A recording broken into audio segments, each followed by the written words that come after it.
In 1996, DOMA, or the Defense of Marriage Act, was passed. It defined marriage for federal purposes as the union of one man and one woman, and allowed states to refuse to recognize same-sex marriages granted under the laws of certain states.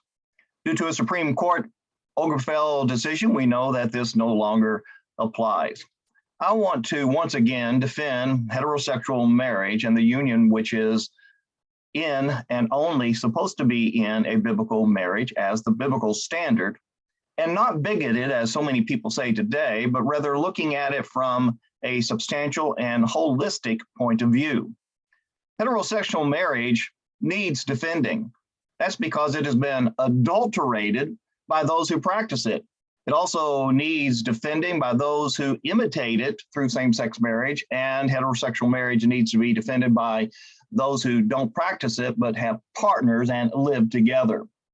Advocates for same-sex marriage have rightly observed that many who were against gay marriage hypocritically cite the standard and sanctity of God's plan, while America has long violated and dismissed the seriousness through neglect, cheating, divorce, and remarriages.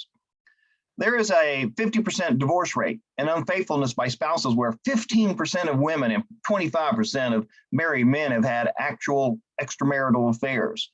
The incident is actually 20% higher when you include emotional relationships that don't include intercourse.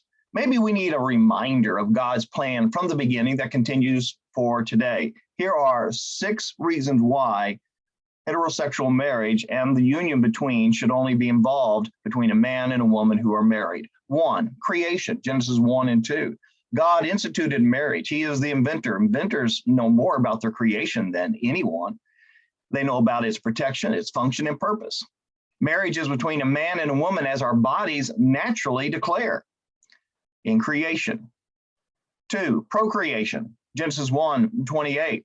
Having children is to take place in marriage. Children outside of marriage usually deprives the child.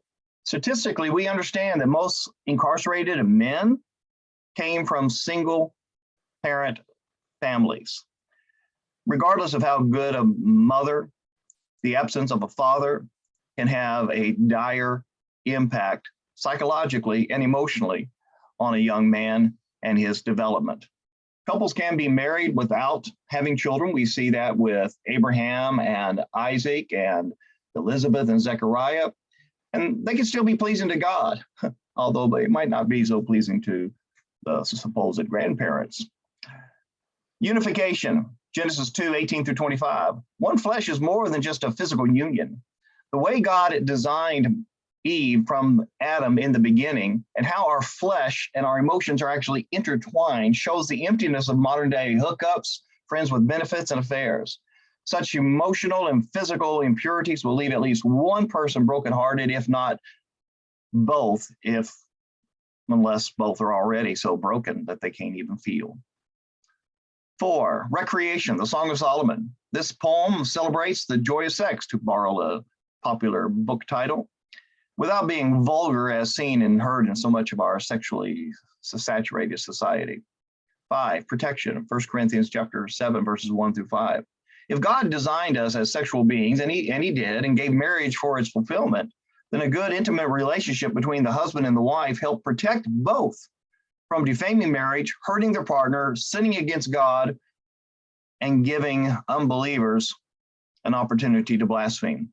And then 6, imitation. Ephesians 5:22-33. Maybe the most glorious reason husbands and wives should treat their marriage as holy is it is patterned after an eternal plan. That plan is not just marriage between two people as seen in creation, but Jesus as the bridegroom and the church as his bride. That is how and why husbands and wives should preach a living lesson of Jesus and the church.